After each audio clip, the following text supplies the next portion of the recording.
Hello friends, how are you? So I hope you all are doing really great. तो आप लोगों को समझ में तो आ गया होगा कि सर हम लोग करने क्या वाले हैं। हम लोग पेपर डिस्कस करने वाले हैं। मेरे पास बहुत सारे बच्चों की डिमांड आ रही थी कि सर पेपर डिस्कस कर दो, पेपर डिस्कस कर दो। तो हम लोग वही करने वाले हैं sir. Cost and management accounting paper number 3 November 2020 attempt का जो हम लोग पेपर है लेटेस्ट आप लोगों का, वो हम लोग डिस्कस करने वाले हैं। और ये जो पेपर है this is for new syllabus, ठीक है। ओल्ड सिलेबस का भी करूंगा, घबराओ मत ओल्ड सिलेबस वालों। आप लोगों को छोड़कर हम कहीं नहीं जाएंगे। ओल्ड सिलेबस का भी करेंगे हम लोग डिस्कस, कॉस्टिंग एंड एफएम का पेपर। तो पहले मैं न्यू कोर्स का paper 3 cost and management accounting का डिस्कशन हम लोग करने वाले हैं। तो कुछ ऐसा पेपर आप लोगों का दिख रहा था। ये पेपर आईसीआई की वेबसाइट पर अवेलेबल है, क्वेश्चन पेपर।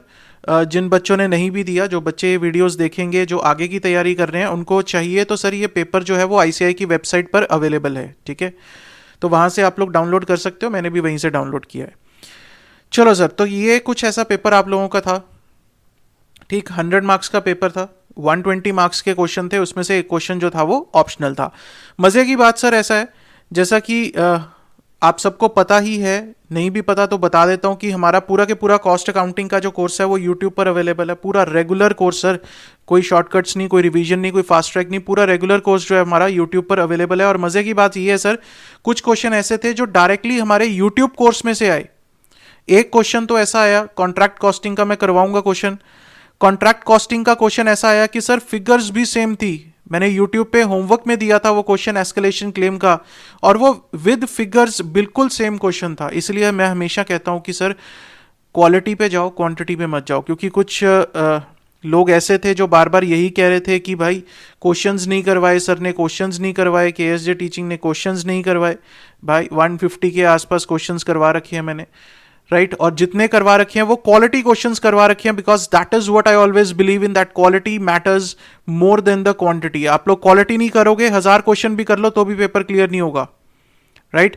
कॉन्सेप्ट्स क्लियर नहीं होंगे, सिर्फ और सिर्फ क्वेश्चन पे फोकस कर लोगे तो भी पेपर क्लियर नहीं होगा, जितना मर्जी जोर जोर लगा लो, ठीक है ना। So that is important. और एक इम्पॉर्टेंट चीज़ मैंने अभी एक और वीडियो अपडेट के लिए डाली थी कि हमारा जो रिवाइज्ड एडिशन है हमारे स्टडी मटेरियल का, दैट इज़ केएसजे टीचिंग का, वो अवेलेबल है for cost accounting, financial management and economics for finance. Economics for finance का भी काफ़ी बच्चे मांग रहे थे स्टडी मटेरियल, तो वो भी अब अवेलेबल है। You can get it from our website, that is www.ksjteaching.org। ठीक है सर, तो स्टार्ट करते हैं हम लोग। अब मैं क्या हमारी स्ट्रैटेजी रहेगी सर? स्ट्रैटेजी वही रहेगी कि इसको मैं शॉर्ट वीडियोस में डिवाइड करूंगा। हर वीडियो में हम लोग एक एक दो दो क्वेश्चन ही सॉल्व करेंगे, ठीक है। तो बिल्कुल भी ये मत कहना कि सर एक ही वीडियो में सारा के सारा पेपर करवा दो, कोई फायदा नहीं है। छोटे छोटे वीडियोज़ में सबको बेनिफिट रहता है सर, देखने का, पढ़ने का आसानी रहती है। क्योंकि एक पॉइंट ऐसा आता है, एक पॉइंट के बाद हम लोग बोर हो जाते हैं, ठीक। तो छोटे छोटे वीडियोज़ ही बनाऊंगा, एक एक दो दो क्वेश्चन हर वीडियो में कवर करूंगा, ठीक है जी। चलो सर स्टार्ट करते हैं हम लोग। जो क्वेश्चन नंबर 1 था आपका वो कंपलसरी क्वेश्चन था। ये वाला क्वेश्चन जो था ये आपका कंपलसरी क्वेश्चन था, ये तो आप लोगों को करना ही करना था, ठीक है जी। और इसमें हमारे पास 4 पार्ट्स थे, 5 मार्क्स के, 20 मार्क्स का ये क्वेश्चन था। पहला क्वेश्चन पढ़ते हैं। G limited manufactures a single product for which market demand exist for additional quantity. Present sales of rupees 6 lakh utilizes only 60% capacity of the plant. The following data are available. Selling price rupees 100 per unit. Variable cost is rupees 30 per unit. Semi-variable expenses 60,000 is fixed plus rupees 5 per unit. Fixed expenses 1 lakh at present level. Estimated to increase by 25% at and above 80%. कहता अगर capacity 80% है या उससे ऊपर है तो वो 1 lakh plus 25% हो जाएंगे। You are required to prepare a flexible budget so as to arrive at operating profit at 60%, 80 and 100%. बहुत सिंपल क्वेश्चन है, बिल्कुल भी मुश्किल नहीं है ये क्वेश्चन, राइट। किस तरह से करना चाहिए? उसने क्या कहा? उसने कहा सर प्रेजेंटली हमारी जो सेल्स है वो 6 लाख की है, right. 6 lakh is the sale and we are utilizing only 60% capacity. So that means if we calculate for the 100% capacity the sales will be 10 lakh and at 80% it is going to be 8 lakh. Could doubt, right? It is rupees 6 lakh, not the unit 6 lakh. करें, start करें हम लोग solve करना। लो sir, हम लोग इसको अब solve करना स्टार्ट करते हैं। क्वेश्चन नंबर 1 का ए पार्ट, राइट। तो हम लोग सबसे पहले तो ऊपर कैपेसिटीज ले लेंगे सर। कितनी कितनी है हमारे पास, 60% पे निकालना है, उसने कहा 80% पे निकालना है, और उसने कहा 100% पे आप लोगों को निकालना है, राइट। तो मेरे पास ये बताओ कि मेरे पास सेल यूनिट्स कितने होंगे। 60% पे मेरे पास वैल्यू कितनी है सेल की, 6 लाख की, और सेलिंग प्राइस कितनी है सर, सेलिंग प्राइस मेरे पास है ₹100 पर यूनिट, तो इसका मतलब है यूनिट्स कितने हुए, 6000 यूनिट्स हो गए। चलो सर, तो 80% पे कितने होंगे, 8000, और 100% पे कितने होंगे, 10000 units, right. What is the selling price per unit, selling price is 100, 100 and 100, so the sales value, what is the sales value, sales value can be, sales value will be 6 lakh, 8 lakh and 10 lakh, right. आप लोगों की presentation different हो सकती है sir, उसमें कोई दिक्कत नहीं है, ठीक है। जरूरी नहीं है कि जो मैं कर रहा हूं वैसे ही बिल्कुल प्रेजेंट होना चाहिए एग्जाम में, presentation can be different, that is not a big matter, right. लेकिन यस, ओवरऑल आंसर आप लोगों का सही होना चाहिए, ठीक है, that is important. Sales value आ गई सर, उसके बाद मुझे क्या चाहिए, प्रॉफिट निकालना है। सेल्स आ गई तो दूसरा पार्ट क्या चाहिए मुझे, कॉस्ट का चाहिए। अब कॉस्ट के लिए मेरे पास क्या है, कॉस्ट के लिए इसको मैं लिखता हूं सर 1, ठीक है। उसके बाद कॉस्ट के लिए मेरे पास क्या आएगा, वेरिएबल कॉस्ट आ जाएगी सर। वेरिएबल कॉस्ट उसने क्या कहा है, at the rate of ₹30 per unit. देख लेते हैं, variable cost at the rate of ₹30 per unit, कोई डाउट, ठीक है। तो 30 के हिसाब से per unit, number of units इसलिए मैंने ऊपर निकाले क्योंकि हमें पर यूनिट की वैल्यूज चाहिए थी, राइट। तो ये मेरे पास आ गया सर 1,80,000, राइट, 2,40,000 एंड 3 लाख। कोई डाउट यहां तक, ठीक है जी। उसके बाद उसने कहा सर सेमी वेरिएबल कॉस्ट, उसके बाद मेरे पास आ गई sir semi variable cost. Semi variable cost उसने कहा सर 60,000 जो है वो तो फिक्स्ड है, plus ₹5 into number of units, ठीक है। तो 60,000 प्लस 5 इंटू 6,000 कितना हुआ, 30,000, 30 प्लस 60 कितना हो गया, 90,000, तो ये आ गया सर 90,000। इसी तरह से दूसरे का आएगा सर 1 लाख, और इसका 1,10,000। कैसे सर, 60,000 फिक्स था and 8,000 into 5, 40,000, 40,000 plus 60,000, 1 lakh. Similarly for 100%, 10,000 multiplied by 5, 50,000 plus 60,000, 1,10,000। Clear, यहां तक क्लियर है। उसके बाद उसने कहा सर फिक्स्ड कॉस्ट, कहता सर फिक्स्ड कॉस्ट जो है वो एग्जिस्टिंग लेवल पे है 1 लाख, लेकिन अगर ये जो लेवल है 80% पे चला जाए या फिर 80% से ऊपर चला जाए तो इस 1 लाख में एडिशन कितना होगा, 25% का। तो that means 1,25,000 is going to be my fixed cost, ठीक है। कोई डाउट, तो यहां पर मैं ले लूंगा sir total cost. Total cost कितनी आ गई मेरे पास, सिर्फ कॉस्ट का टोटल कर रहा हूं मैं और कुछ नहीं कर रहा, टोटल कॉस्ट, राइट। तो इसको मैं दे दूंगा सर 2, कितना सर टोटल कॉस्ट कितनी आएगी मेरे पास, 3,70,000, 4,65,000। एक बार कैलकुलेशंस फिर भी चेक कर लेना, मैंने बहुत कोशिश की है कि कैलकुलेशन सही हो, 99% सर सही होंगी, कोई दिक्कत नहीं है। तो मेरे पास उसने क्या पूछा था सर, प्रॉफिट। तो मेरे पास प्रॉफिट कितना आ रहा है सर, प्रॉफिट क्या आएगा sir, 1 minus 2, sales minus total cost, right, 1 minus 2। तो ये प्रॉफिट अब मेरे पास आएगा सर 2,30,000 का प्रॉफिट आएगा, 3,35,000 का प्रॉफिट आएगा एट 80%, और 4,65,000 का प्रॉफिट आएगा एट 100%। बताओ, कोई डाउट किसी को, ठीक है। तो ये मेरे पास फ्लेक्सिबल बजट बनता है 60%, 80% एंड 100% कैपेसिटी, ठीक है जी। क्लियर है यहां तक। तो ये था हमारे पास क्वेश्चन नंबर 1 का ए पार्ट, और ये 5 मार्क्स का आप लोगों के पास क्वेश्चन आया है, ठीक, क्लियर। चलें आगे, चलो सर बी पार्ट पढ़ते हैं। बी पार्ट बहुत इंटरेस्टिंग है, बहुत अच्छा क्वेश्चन है, थोड़ा सा ट्विस्टेड क्वेश्चन है बट बहुत अच्छा। Moon Limited produces products X, Y, and Z and has decided to analyze its production mix in respect of these 3 products X, Y, and Z. ठीक है sir. You have the following information. Direct material की cost दे रखी है per unit, variable overheads दे रखे हैं, direct labour की उन्होंने कुछ इन्फॉर्मेशन दे रखी है। उन्होंने कहा department A and department B, rate per hour कितना 4 एंड 8, आर्स पर यूनिट कितने 6, 6, 10, 5, 10, 15, 5, 11। तो इस तरह से उन्होंने लेबर की कॉस्ट दे रखी है। From the current budget, further details are as follows. XYZ annual production at present. At present annual production क्या है? 10,000, 12,000 and 20,000. Estimated selling price per unit is 312, 400 and 240. Sales department estimate of possible sales in the coming year is 12,000, 16,000 and 24,000. There is a constraint on the supply of labor in department A and its manpower cannot be increased beyond its present level. You are required to identify the best possible product mix of Moon Limited and calculate the total contribution from the best possible product mix. ठीक है जी sir, सबसे पहली बात तो कुछ बच्चों ने कहा कि सर हमें यही समझ में नहीं आया, ये क्वेश्चन आया कहां से है, कौन से चैप्टर का क्वेश्चन है? बेटा ये क्वेश्चन जो है this is from marginal costing. Sir marginal costing वहां से कौन सा सर टॉपिक, कौन सा सर मार्जिनल कॉस्टिंग में से? दिस मार्जिनल कॉस्टिंग में से ये टॉपिक जो आया आपका दैट इज की और लिमिटिंग फैक्टर का टॉपिक आया, की और लिमिटिंग फैक्टर. तो उसमें से ये 5 मार्क्स का क्वेश्चन आया जो कि मैं कहूँगा बहुत ज़्यादा एक्सपेक्टेड भी नहीं था, बट यस इंस्टीट्यूट ने कुछ तो सर दिखाना था अपना जलवा, तो जलवा दिखाने के लिए उन्होंने ऐसा एक क्वेश्चन आप लोगों के सामने रखा. ठीक है, तो ये क्वेश्चन कहाँ से आया? मार्जिनल कॉस्टिंग से सर क्वेश्चन आया, की और लिमिटिंग फैक्टर का क्वेश्चन आया. अब ये जब की और लिमिटिंग फैक्टर होता है तो हमें क्या करना पड़ता है सर? अब उसने कहा एक तो ऑप्टिमल प्रोडक्ट मिक्स बताओ, ठीक है, और एक मुझे बताओ कि उस पर कॉन्ट्रीब्यूशन कितना होगा. अब सबसे पहले मुझे ऑप्टिमल प्रोडक्ट मिक्स के लिए क्या चाहिए?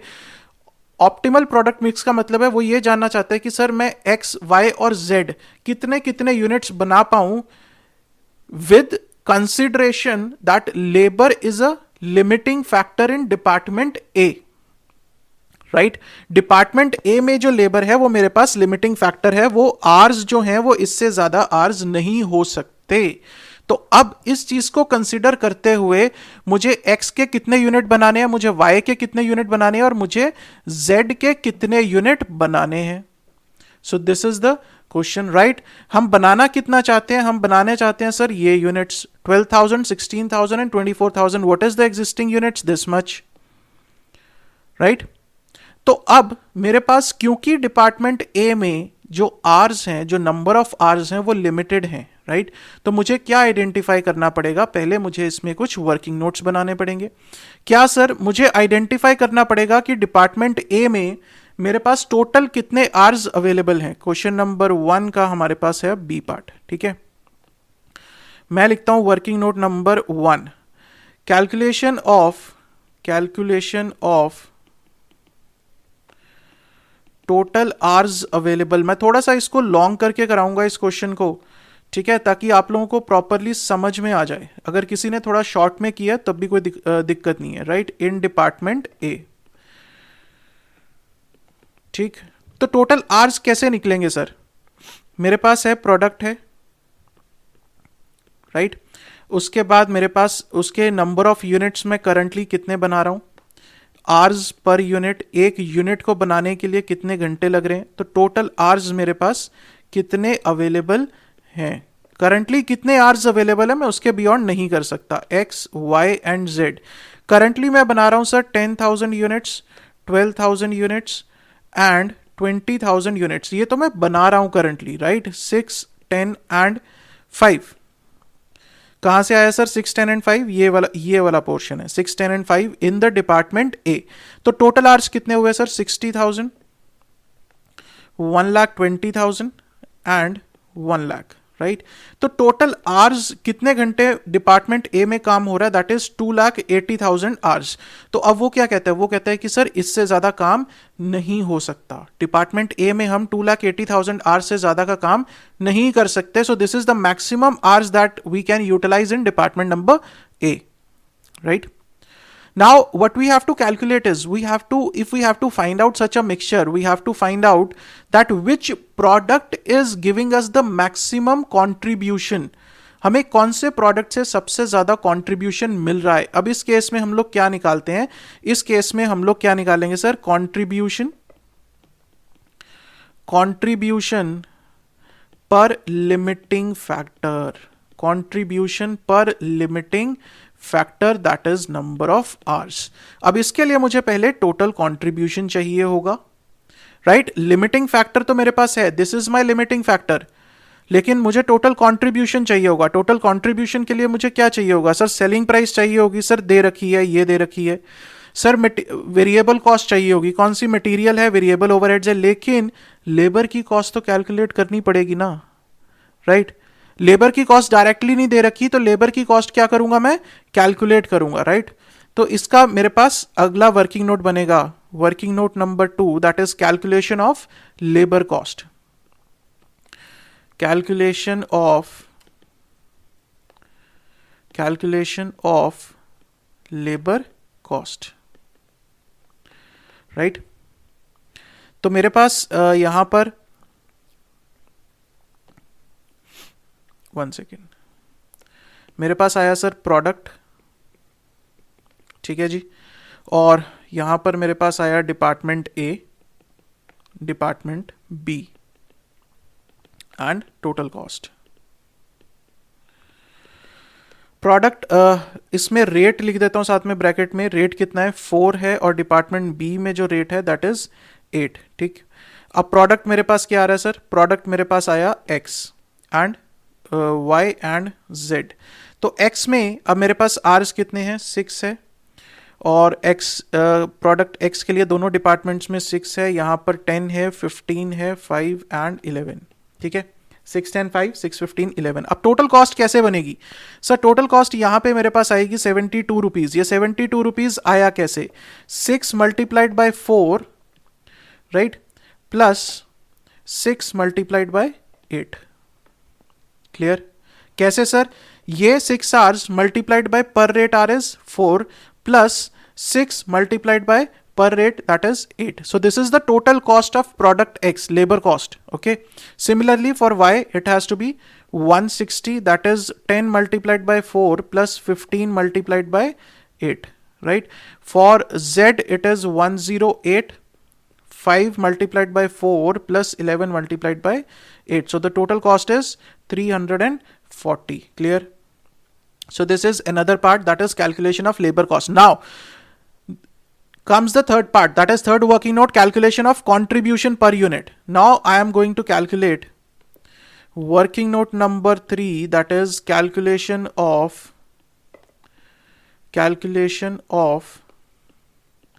contribution per unit.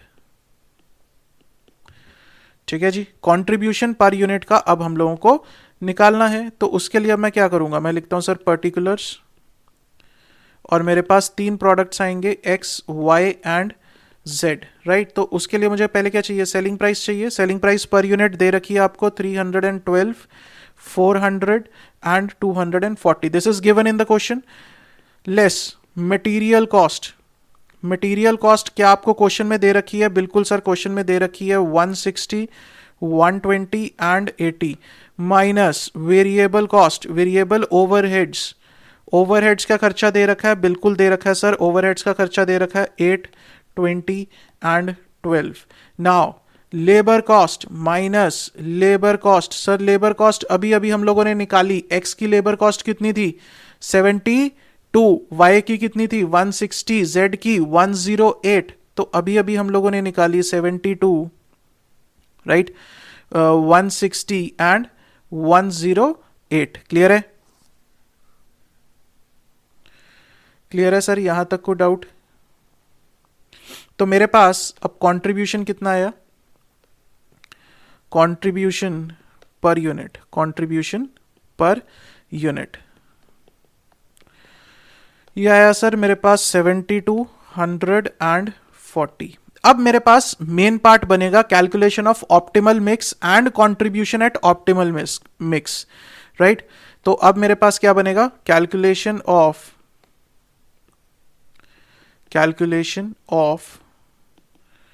Optimal mix and contribution, right, at optimal mix. लो सर, करते हैं स्टार्ट, हम लोग करें, फिर से वही लेंगे हम लोग, particulars x, y and Z. मेरे पास कंट्रीब्यूशन पर यूनिट कितना है, मैंने अभी अभी कैलकुलेट किया। कंट्रीब्यूशन पर यूनिट मैंने अभी अभी कैलकुलेट किया कितना, 72, 100 and 40, right. Working note number 3 में हम लोगों ने कैलकुलेट किया। मेरे पास लिमिटिंग फैक्टर कितना है, limiting factor is the number of hours in department A. अब डिपार्टमेंट ए में एक्स के लिए कितने हैं, 6 आवर्स, वाई के लिए 10 एंड जेड के लिए 5। ठीक है, तो सर कहां से पता चला था ये रहा, department A for product X, department A sorry for 3 products, not for product X, for 3 products. Department A में जो लिमिटिंग फैक्टर था हमारे पास वो हम लोगों ने ले लिया, that is number of hours. तो मैं यहां से कैलकुलेट क्या करूंगा, कंट्रीब्यूशन पर लिमिटिंग फैक्टर, कंट्रीब्यूशन पर लिमिटिंग फैक्टर, राइट। कैसे सर, अगर इसको मैं कहूं 1, इसको मैं कहूं 2, तो ये मैं लूंगा sir 1 divided by 2, right. 72 divided by 6, so that is 12 and this comes to 10 and 8। अब यहां से हमें पता चलेगा कि सर कौन सा प्रोडक्ट है जो हमें लिमिटिंग फैक्टर होते हुए भी कंट्रीब्यूशन ज्यादा दे रहा है। अब लिमिटिंग फैक्टर है तो इसका मतलब है कि हम सारे के सारे प्रोडक्ट्स नहीं बना पाएंगे, पहली चीज, राइट। तो हमें वो प्रोडक्ट ज्यादा बनाना होगा जो ज्यादा कंट्रीब्यूशन दे रहा है। तो हमने क्या निकाला, कंट्रीब्यूशन पर लिमिटिंग फैक्टर। अब ये बताओ कि कौन सा प्रोडक्ट ऐसा है जो हमें ज्यादा कंट्रीब्यूशन दे रहा है। सर हमें सबसे ज्यादा कंट्रीब्यूशन दे रहा है प्रोडक्ट एक्स, तो इसका मतलब है रैंकिंग अगर मैं बात करूं तो सबसे पहले नंबर पे मैं प्रोडक्ट एक्स बनाऊंगा, दूसरे नंबर पे मैं वाई बनाऊंगा और तीसरे नंबर पे मैं जेड बनाऊंगा। कोई डाउट? ठीक है, अब बात आती है कि सर कितना कितना बनाना है। अब ये भी बात आई, अब मेरे पास आया कि ऑप्टिमल मिक्स क्या होगा, ऑप्टिमल मिक्स, और एक साथ में मैं और कॉलम लूंगा आर्स यूटिलाइज्ड। चलो सर, ऑप्टिमल मिक्स। अब अगर मैं प्रोडक्ट एक्स की बात करूं तो प्रोडक्ट एक्स मुझे चाहिए कितना, कहां गया सर, प्रोडक्ट एक्स मुझे चाहिए 12,000। क्यों? क्योंकि ये मेरे अगले साल की एक्सपेक्टेड है, तो ये मुझे अगले साल के लिए बनाना है, राइट। 12,000, 16,000 एंड 24,000। तो प्रोडक्ट एक्स मुझे कितना बनाना है सर, 12,000 यूनिट्स बनाने हैं। तो सबसे पहले तो मैं ये 12,000 यूनिट्स बनाऊंगा। मेरे पास टोटल आर्स कितने हैं, ये चीज ध्यान में रखनी है। मैंने आर्स यूटिलाइज क्यों लिया, क्योंकि मेरे पास टोटल आर्स जो हैं वो सिर्फ और सिर्फ 2,80,000 ही अवेलेबल हैं। मुझे इन्हीं 2,80,000 आर्स में सारा काम करना है। क्लियर? चलो, तो ऑप्टिमल मिक्स क्या, मैं सबसे पहले 12,000 यूनिट्स बनाऊंगा एक्स के। बहुत बढ़िया सर। अब इन 12,000 यूनिट्स को बनाने के लिए मैं कितने आवर्स यूटिलाइज करूंगा, एक यूनिट को बनाने के लिए 6 आवर्स, तो 12,000 यूनिट्स को बनाने के लिए मेरे पास कितने होंगे, 72,000 hours I will be utilizing, that is 12,000 multiplied by 6। Any doubt? Right. Then I will manufacture product Y 16,000 units I can use, right? And for 1 unit I'm taking 10 hours, so for 16,000 units I'll be using 1,60,000 hours, right? This is 16,000 multiplied by how much, 10. Now how much of product Z? I require 24,000 units of product Z. Okay, so if I write this 24,000 here, right, how many hours utilized, multiplied by 5, but do I have the required hours, because the total hours I can utilize is 2,80,000, so I cannot exceed this limit of 2,80,000 in this hours utilized. मैं इससे ज्यादा use नहीं कर सकता। तो मेरे पास यहां पर कितने घंटे बचे सर, मेरे पास यहां पर बचे 48,000 hours ओनली, राइट। तो मैं 48,000 आवर्स में 24,000 यूनिट्स बना सकता हूं सर, नहीं बना सकता, राइट। तो मैं अगर नहीं बना सकता तो मैं क्या करूंगा सर, यहां पर मैं बना सकता हूं सिर्फ 9,600 यूनिट्स, राइट। 9,600 कैसे आया, 48,000 divided by 5। This is the optimal mix. सबसे पहले हमने क्या जाना, सबसे पहले हमने ये आइडेंटिफाई किया कि सर हमारे पास लिमिटिंग फैक्टर जो है वो कितना है। फिर हमने कहा कि सर लिमिटिंग फैक्टर समझ में आ गया, हमने कहा वो लिमिटिंग फैक्टर के रहते हमारा कौन सा प्रोडक्ट ऐसा है जो हमें सबसे ज़्यादा कंट्रीब्यूशन दे रहा है, हमने वो आइडेंटिफाई किया। हमने रैंकिंग की बेसिकली प्रोडक्ट्स की कि कौन सा प्रोडक्ट हमें कितना बनाना है। जो प्रोडक्ट हमें ज़्यादा कंट्रीब्यूशन देगा वो प्रोडक्ट हम लोग ज़्यादा बनाएंगे। ठीक है, ये हो गया सर ऑप्टिमल मिक्स। उसने पहला पार्ट मांगा था हमसे ऑप्टिमल मिक्स का, तो ये ए पार्ट आप लोगों का कंप्लीट हुआ। अब उसने क्या कहा, उसने कहा कंट्रीब्यूशन एट ऑप्टिमल मिक्स। बहुत ही सिंपल है, कंट्रीब्यूशन एट ऑप्टिमल मिक्स। कुछ नहीं करना सर, जितना ऑप्टिमल मिक्स आया है उसको इस कंट्रीब्यूशन से मल्टीप्लाई कर देना है, बस सिंपल सी बात है। 12,000 को मल्टीप्लाई कर देना है 72 से, so this comes to 8,64,000 is going to be the contribution. 12,000 multiplied by 72। दूसरे केस में आएगा सर 16 लाख। ठीक है, 16,000 मल्टीप्लाइड बाय 100। और थर्ड केस में आएगा sir 3,84,000, that is 9,600 units that we are going to manufacture multiplied by 40. So this is the contribution at optimal mix. Total contribution is 28,48,000. Right? So this is what the requirement was. This was the first requirement, this was the second requirement. Clear है? समझ में आया? ये question काफ़ी अच्छा था, twisted question था, right? बहुत ज़्यादा अगर मैं कहूँ कि बिल्कुल स्ट्रेट फॉरवर्ड क्वेश्चन था, नहीं sir. Best possible product mix कर दिया sir, total contribution at the best possible वो भी निकाल दिया हम लोगों ने। क्लियर है?